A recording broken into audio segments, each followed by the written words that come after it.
All right, so if you have a Bible, break it out. And we're going to look at what is one of my favorite scenes. We're actually going to go to different places, but one of my favorite scenes in the entire Bible, Jesus is walking down the street with some disciples. Not kind of like the 12, not his main guys, but kind of this second string group of guys.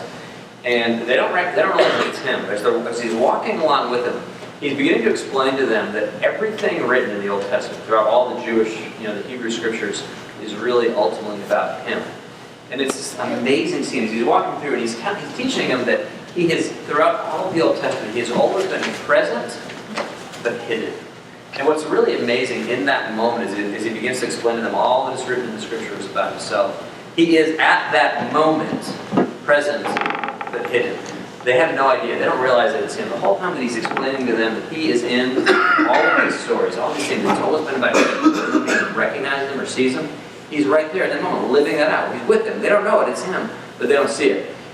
And as he does, he goes through and he begins to explain everything, that it's all about him. And it just kind of boggles their mind how all of this is. And I would have loved to have been there to hear him teach about how it all points to him. Because that's a topic that's of particular interest to me. And so what I want to do is I want to give you just one sample of the reality that it's all about him. The whole Old Testament is constantly pointing us to him. It's not about us. It's not about the things that we've got to do chiefly. It's primarily about what he's going to do. And so we're going to go just to pick one sample. We're going to go to Joshua chapter 3, but not quite yet. We'll go there in a second. I want to show you a story, Joshua 3, that you might not necessarily gather that it's really about him, but it is. But in order to get it, we first have to do a kind of stopover in Romans chapter 5. So if you got your Bible, go ahead. That's where you're really going to start. So Romans 5. And we're going to kind of see what's going on here. That if you understand Romans 5, I think it'll help you kind of get your head around and see how Joshua 3 is really going to be about him. Okay? So if you got a Bible, go to Romans 5, and we're just going to look at three things here quick. There'll be a kind of pronouncement that's made in Romans 5. We'll go back to Joshua 3 to see a picture of this all happening. And then I want to give you some thoughts about this pattern that the God is trying to set up there. Okay? So pronouncement, picture, and pattern. And as often is the case in Romans, what you're going to get is a really complicated passage that contains a really pretty surprising argument that has massive implications. And in fact, what we'll see as we read through it, Paul he's writing this thing in Romans 5. It's a letter that an early church leader, a guy named Paul, wrote to the church in Rome. And he's going to say something that is so explosive, so controversial, that as soon as he says it, he just stops, kind of hits the brakes, and then goes back to explain it. So to read through, watch for him to interrupt himself. Probably in your Bible, instead of ending the stop with a period, it's going to make a dash. Because he just stops mid-sentence and then goes back and back it up. Okay? You'll see why what he's saying is so explosive here as we go through it. Okay? And we'll take a look at it. We'll start in verse 12. And then we'll go see if it all makes sense. So here's what he says in Romans 5:12. He says, "Therefore, just as sin entered the world through one man, and death through sin, and in this way death came to all men because all sinned." And right there is when he frees us. And it's that statement when he says, "because all sinned," that everything just kind of locks up for him. Okay? Here's why. He is not saying that everybody who has ever lived has done bad things. Okay, that's maybe what it sounds like he's saying, but it's not that. Everything he says is, death entered the world through one man. You may have heard this before, right? Sin entered the world through one man, rather, right? And that's Adam. We know Adam and Eve, when they came, and the world kind of broke. There's a great culpability laid there, right? So sin entered the world through one man. And then, death entered the world through sin. And you may have heard that too. That the reason the world is so broken, the reason that we die is because it's corrupted by sin. And then the third thing is that death came to all men. And I think that's pretty much, we gather that, right? We know everybody's going to die. But it's this final thing, because all sinned. And that's really the moment that the needle kind of skips on the record for Paul as he's writing this. Okay? And if you think that what he's saying is simply, once upon a time, Adam did something bad and he sinned, and then his kid sinned, later on, and then his grandchild sinned, and then his great-grandchild sinned, so that down the line of humanity, everybody sinned. That would not be a controversial thing to say. I think we could recognize that is true, but that's not what he's saying here. What he's saying is that when Adam sinned, when this one guy sinned, all of his progeny in him also sinned. Everybody that is a descendant of Adam was held culpable or was condemned for what Adam did. And you see why he stops? Why that's kind of a huge thing to say? To say that all of humanity is found guilty in light of what this one guy did, right? It's a big, big deal. And so he stops, and he goes back, and he tries to defend it, tries to explain it. And look at what he says in verse 13 and 14. This is him, after he interrupts us, so he wants to go explain it. He says, "For before the law was given, sin was in the world. But sin is not taken into account when there is no law. Nevertheless, death reigned from the time of Adam to the time of Moses, even over those who did not sin, by breaking a command, as did Adam. It was a pattern of the one to come." Okay? This might be a little bit easier to grasp with a timeline, so I'll try to be a living timeline for you, okay? So let's say like right here is the time that Moses gives the law, right? This is when the 10 Commandments and the stone tablets, all this stuff happens here. So here's this right now at this point in time. This is the first time people have the opportunity to start breaking the law, because it's the first time the law shows up. And way back here is Adam, and Adam's breaking himself, right? What Paul is saying is that everything from Adam all the way up to Moses, this whole giant interval of time, there was no law to break, and yet everybody dies. And Paul's saying sin is not taken into account when there is no law. And yet death reigned from the time of Adam to the time of Moses, even over those who did not sin by breaking a command, as did Adam's who cut the one to come. He's saying that the only way that we can explain why everybody dies in this whole giant thing before Moses shows up is because they're held accountable for what Adam has done. Does that make sense? Even if you don't like it, that's the argument that he's making. The death reigned in this whole thing. And that is just a massive thing to say. It's got a big deal. There's all kinds of implications to that. And of course, it's not just that we're held accountable for what Adam did, but we add to it all the time. Our lives are just marked by all kinds of things. I think if we all knew each other's secrets, we would all be deeply embarrassed by this, right? The death is a result of sin, not just ours and not just Adam's, but both. That we live in this kind of soup of this. The Puritans, they used to teach their kindergartners in their little alphabet primer, where letter A stood for, in Adam's fall, we sinned all. David, what he did is credited to all of us. It's a big deal. Therefore, just as sin entered the world through one man, the death through sin, and this way death came to all men because in Adam, all sinned. Okay? And that pronouncement, that core truth that's wrapped up in there, this irrevocable reality of Paul's teaching, is that what Adam did affected everyone in his race forever. That's a real huge deal. If you're in Adam, the result is condemnation and death. Adam's behavior had massive, life-altering implications for all of his people. Right? Do you see why he's like, maybe I need to explain this and why this has been a kind of a controversial thought? What that means, you guys, is that everyone who's ever lived, myself included and you included, we are left in a place of guiltiness. Not just for what we have done, but also for what Adam did. Okay? So, the thing is that Paul is not just saying that that's the bad news, but he's also saying that what the extraordinarily good news is that when Jesus forgives us, he forgives us all the way back to Adam. Because every rotten thing we've ever done, all of it, name a thing, whatever you're embarrassed by, whatever we know, whatever we don't know, he forgives all of that, but then he rolls the judgment all the way back to Adam. So think about it like this. Let's say that you live a long, old life, right? And you die, when are you going to die? Like 90? Do you contend with 90? Is that right?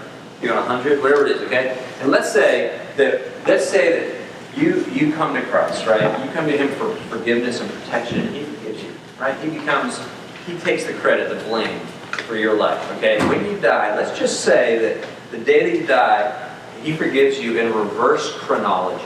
Now, I don't know that that's probably how it's going to work, but let's just say that he does that he just rolls it back.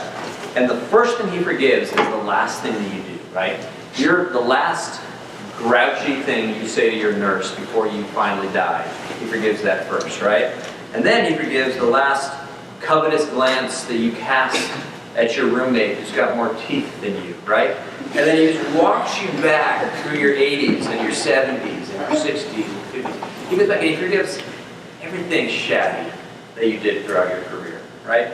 All of your failures as a husband or a wife or a mom or a dad, right? He brings you back to your college years. You remember those days, right? Those days of folly and revelry, right back when you were in Hanover, right? He rolls it back to all the petulance and the self-absorption of your high school days, and your just petty ridiculousness of an elementary school kid. And he forgives you all the way back to Adam. And when it's done, it's done. It is complete. Everything, every little thing, every big thing, everything in between It's all forgiven in Christ. Okay, He rolls the judgment all the way back to Adam. Okay, that's what's going on in Romans 5. Got it? Groovy? Yes? No? I'll take that as a yes, all right? So go back. Go to Joshua 3. We're going to try to see this picture of this. Does anybody know what's going on in Joshua 3? Do you recognize this kind of part of the story at all? Anybody familiar with the point of history in Joshua 3? Anybody talk? No? Want to guess? I'll be nice if you get it wrong. Yeah, you want to take a shot? Yeah, so after Moses died, Joshua, the Lord chose Joshua to lead the Israelites into the promised land. That's right. So now, looking at chapter 3, they're about to cross the Jordan into the promised land, Canaan. Yes, excellent job. Okay, very, very good. So then for 40 years, they basically have gone on a walk from Egypt to what we know of as Israel, which is a long way, but it's not that long of a way. You could do it like, I don't know, a month or two probably. But they've been at it for 40 years. Long time. They're roaming around in the wilderness, forever. And then they're finally getting ready to enter into the land. Now, I'm going to give you a map. Take a look at this. Here we are. This over here, what's that? That's water. Blue is water. What's the water on the left, on the west? Anybody know? Mediterranean Sea. Great. Okay. That's the Mediterranean Sea, and Egypt's like over here. Okay? We've been tooling around down here forever. And they come up around, and we're going to head back in on this side. What's the top on the east side body of water there? You know what that is? Sea of Galilee. Sea of Galilee. Okay, the Sea of Galilee in Israel, this thing is life. Okay, if there's anything good, if there's fish, if there's water, if there's anything good, it's coming out of the Sea of Galilee. Right? Jesus spent a lot of time there. It's a big kind of source of all things good. What flows out of the Sea of Galilee? The Jordan River. Very good. Now Jordan, if you know the Jordan River, you've probably heard of that. Jordan. Anybody know what that means? Jordan. It's the waters of judgment. Okay, Dan, remember like whenever the kids were born, they always give him a name that was meaningful. Dan, when Dan was born, he's one of the sons of Israel. His name means judgment or judge. So the Jordan means water. So we've got this source of life and blessing and everything good, and out of that is going to flow these waters of judgment. And then it dumps into what? What's the very bottom? You know? You have to take a little geography class. Yeah, what is that? Dead Sea? It's the Dead Sea. Right? This is like the lowest point. This is the lowest body of water on Earth. Water goes into it, but there's no outflow because it's the bottom of the gravity. Nothing's going to pull water out of there. So the only way that water gets out is it evaporates. And the water has become incredibly acidic. Like nothing lives in that thing. If you jump in there with a cut, you're going to know it. Okay, this is just a painful place to be. So what you have is they're going to enter into the land. First, they've got this whole east coast, or not the coast, but the eastern border is this source of life and blessing and goodness, out of which flows judgment that results in death.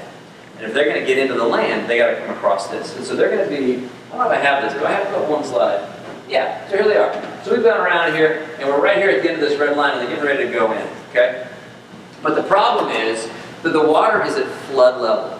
We're talking maybe 1 million people, okay? And they got to get across this river that is flowing, and if they step into it, they're all going to die. That's just going to be what happens. And so they get there, and you got all these people, and they come around, and then they're right here, they're ready to go to the land, and as you said, like Moses is dead, okay? So there's this new guy, Joshua, that's going to take him in. By the way, and why is Joshua doing it instead of Moses? Why doesn't Moses get to take him in?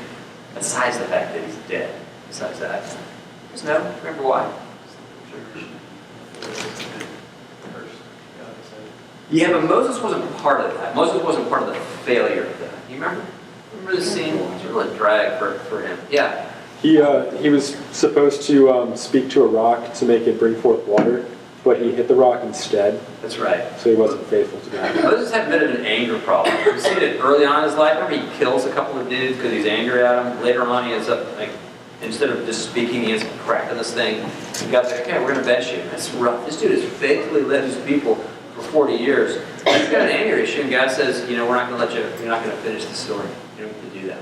So here we are, and Joshua's going to take them all in with the rivers of flood stage. And so the question is, how do we get in? How do we do this? How do we cross this water of judgment without everybody dying? Okay? That's the dilemma. Let's take a look at what happens. So Joshua, go to verse 11. Okay? Here's the solution. It says, see, the ark of the covenant of the Lord of all the earth will go into the Jordan ahead of you. Now then, choose 12 men from the tribes of Israel, one from each tribe, and as soon as the priests who carry the ark of the Lord, the Lord of all the earth, as soon as they set foot in the Jordan, its waters flowing from upstream, from flowing downstream would be cut off and stand in a heap. Okay? Now the Ark of the Covenant's a box. We think an ark's a boat because of Moses, not Moses, what's his dude's name? Because of Noah's Ark. But it wasn't, a boat's supposed to get you from A to B. An ark is just a box. Just a thing to float in while the water is drowning everybody, or a thing to carry stuff in. So what's in this? What's in this ark? You guys remember? The Ark of the Covenant? Okay, good. The tablets of the law. Good. There's a few things in there. Remember anything else? The law is in there. What's it, Julia? Aaron's staff. Aaron's staff, right? It's kind of these major artifacts, these major kind of moments. What's going on? Anything else? Do you remember? Yeah, man? The jar of manna. Yeah, so some of this bread that got miraculously provides from heaven, right? Okay, that's what's in the box. But really, more importantly, who's in the box? Who's in the box? Or who's like right on top of the box, actually? You know this? This is where God himself dwells. He is there. As they traveled around throughout Egypt, throughout the wilderness, not that they left Egypt, throughout the wilderness, wherever the box goes, there's this giant, like, glowing column of fire that comes out of it. And in the day, how'd this go? In the nighttime, it's a glowing column of fire. In the daytime, there's this big pillar of smoke. It's where God is. He is, like, it's weird, right? Because God's everywhere. He's omnipresent. But God is in the box. He's right there. So wherever he goes, they go. And so what God is saying, okay, is we're going to cross into this land. We're going to cross these judgment waters. The only way you're going to get in is if the box that God lives in goes in front of you. All right, so watch what happens. Let's take a look at this. Joshua 3, let's pick up in verse 14. So, when the people broke camp to cross the Jordan, the priests carrying the Ark of the Covenant went ahead of them. Now, the Jordan's at flood stage all during the harvest. Yet as soon as the priests who carried the ark reached the Jordan and their feet touched the water's edge, the water from upstream stopped flowing. Okay, so you got all these dudes, and they're carrying this box that God is living in. And as soon as like the sole of their foot touches the water stops, and it just rolls right back. Now, this might sound, what's the other event that this sounds like? Does this remind you of any other kind of biblical moment? What is it? Yeah, right? Okay, but when you picture the Red Sea, did you guys see the cartoon version? The whatever you see, like the shadow of the shark sort of thing? Don't you kind of vision it, like it kind of opens up like, what, 50 yards or 100 yards, and there's a wall of water and they go in? That's not what happens here. What's going to happen, we've got 1 million people to get through this thing, but God is going to roll the waters back super, super generously. Take a look at this. This is kind of a crazy little detail. Go back again to verse 15. It says, now, the Jordan is at flood stage all during harvest. Yet, as soon as the priests who carried the ark reached the Jordan and their feet touched the water's edge, the water from upstream stopped flowing, and it piled up in a heap a great distance away at a town called Adam in the vicinity of Zarephath. Isn't that a curious detail right there? That town, Adam, is never mentioned anywhere else in the Bible. It's the only time we ever see it. So what God does is he rolls the water back all the way to Adam. Right? You guys, the Old Testament is full of these weird little details like this that anticipate in some strange way what Jesus is ultimately going to be and do. It's almost like God can't keep a secret. My wife's name is Kelly, and when my kids were little and we would want to do some fun surprise for them, do you remember this? Maybe in your own life, like, kids are just terrible at keeping secrets. Like, they're so not subtle and they're just kind of giggling and happy and stuff. That's what God is like. He's always dropping these little hints. He's like, he's so eager to redeem and to forgive that there's just, like, on every page, there's some weird detail that anticipates what he's ultimately going to do. And I don't think there's any reason for the water. They didn't need that much space. This is miles and miles and miles away. I think what God is seeking to do there is to make the point that when I forgive you, I'm going to roll the water all the way back. Okay? And then, not only that, as they walk in, there's another thing that's interesting, another little detail. Look at Joshua 4:8. After they do this and they cross the thing, it says, the people of Israel did just what Joshua commanded, and they do this. Listen, they took up 12 stones out of the midst of the Jordan, according to the number of the tribes of the people of Israel, just as the Lord told Joshua. And they carried them over with them to the place where they lodged, and they laid them down there. And Joshua set up 12 stones in the midst of the Jordan, and the place where the feet of the priests bearing the Ark of the Covenant stood, and they're there to this day. So once the riverbed is dry, they go into the riverbed and they pick up 12 rocks, one representing each of these groups, each of the tribes of Israel, and they bring 12 rocks that deserve to be in the river, that ought to be in the judgment. And they bring them out, and they pile them up over here. And then take 12 rocks out of here, out of the promised land, where they deserve to be safe and whole. And they bring those, and they drop them, and make this underwater memorial. And when the last guy steps out, and the water comes, barreling down all the way from Adam, it crashes onto these rocks. These rocks are now under the judgment that used to be over here. And these rocks that should have been under judgment are now brought to the place of safety. Any of these things starting to fall together? Look at this story. So go back to go forward. Do I have the map again? Yeah. So look at this. Here we are.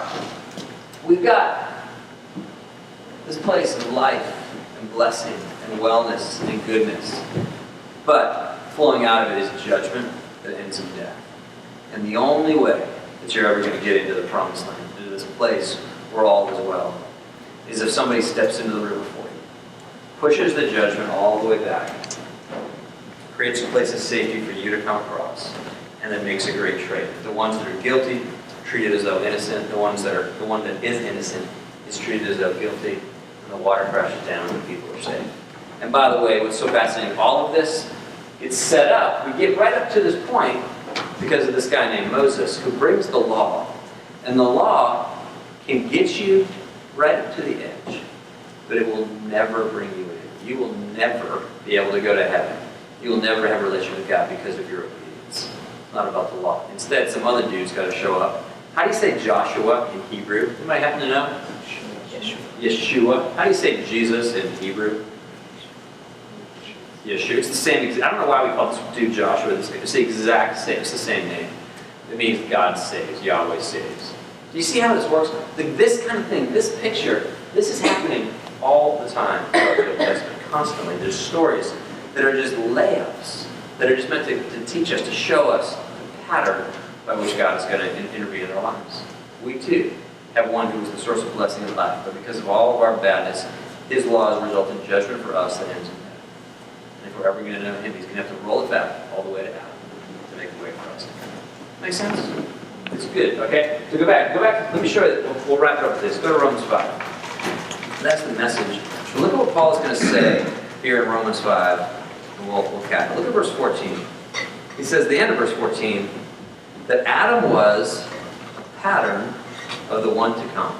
In the same way that the crossing of the Jordan is a pattern of what Jesus is going to do, Adam himself is that pattern. And I said, we started this thing off, that what Adam has done in his life has massive, irrevocable, life-altering implications for his people. In the same exact way that Adam is a pattern, he's a pattern for Jesus. In the same way, what Jesus has done has massive, irrevocable, life-altering implications for his people. That just as it was with Adam, so it is with Jesus. But look what else he says. Because this is a crazy thing that we see over and over again. Jesus, every picture, every story that you get in the Old Testament, when Jesus shows up and actually does it, he always overdoes it. He always does it bigger and richer and more than the picture itself. He doesn't just fulfill prophecy, he always overfills the prophecy. Listen to the way that Paul's going to say it. Verse 14. He says, Adam was a pattern of the one to come. But the gift is not like the trespass. For if the many died by the trespass of the one man, how much more did God's grace and the gift that came by the one man, Jesus Christ, overflow to many? Same thing in verse 17. For if by the trespass of the one man death reigned through that one man, how much more will those who receive God's abundant provision of grace and the gift of righteousness reign in life through the one man, Jesus Christ? Do you hear that? You hear those two aspects? Jesus always matches the pattern. There's always this correspondence. But he always matches it in a way that is richer and more abundant, more gracious, more powerful than the pattern itself may have even mentioned. It's a match, but it's a mismatch. It is always more. It's always bigger. It's greater. Because everything he does, it does with raging abundance and grace for you. What Jesus was saying in that passage, in that moment when he was walking down the street with the disciples, is that he was in the river. He was there. They didn't realize it. Probably when these guys read this story when they were kids, when they read Joshua, I bet they missed it. Because we miss stuff like this all the time. But he was in the river. He was in the box when the waters were rolled back. And the thing is, you guys, what I think is so extraordinary about the way that he reveals it to them, is that it means that he's in your life too. I would love you guys just over the course of your life to develop the skill to read the Old Testament and to see how it is constantly letting hints slip. It is always pointing to him in every story. But it's not just in the Old Testament, it's in your life. That he is hidden but present here at Dartmouth. And probably for some of you guys right now, you're at a place, this is a high, have you noticed this is a high pressure environment? Has this come across to you guys yet? Strike you? Anybody at all? Right? That's just the nature of this thing, right? And there will be days when you're like, man, the pressure is too high. It's just too much. If you're a student athlete, it's like even worse, right? If you're leading 16 clubs, even worse. There's all these things, all this pressure, and when you're in the midst of it, you're going to think, man, where am I going? I want you to see what I think what Jesus is saying is that he is present. He may be hidden. Almost certainly he is. But just as certainly he's actually present. And as you can learn, if you can learn to see where he really is in all of these stories, then I think that'll give you a leg up to learn to see where he is here in your life. In difficult circumstances, and not just academic pressure, but you will face things that are graver, even in dark. Right? And as you do, I think he wants you to be as present. Maybe hidden, but present. And you can call him out high, and you can learn to see those things. And that really is largely what we do with the fellows as well. Because we want you to see that he's present in every area of your life. Whatever career, whatever relationship, what's going on in your neighborhood, what's in public, what's in private, that he is engaged in your life. He wants to be engaged in your life because he loves you. He wants to relate to you. He wants to know you. He wants you to know him. So we can help you to do that, whether it's this evening in these next few minutes. If you have questions, do we get any questions? Do you guys have any questions? Yeah. What's that?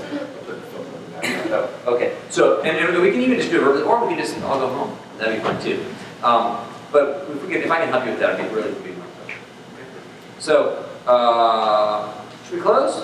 Or do you guys have any questions? Does that provoke anything? Do you guys want to dialogue? We can do it live or one text. No. Okay, I'm not preparing. No. Cool. All right. So, Lord, I thank you that you really are present, even when you're hidden, that you're present in our lives. We want to know you. We want to see you. And I pray that you would help us to see that in all these things, not just in this singular story, but Lord, you're like this, who would help us. And in particular, though, that we'd see you appear in Hanover. We know where you are. We know what you might expect of us or have for us, offer to us in the situation you bring to our lives. Thanks, guys.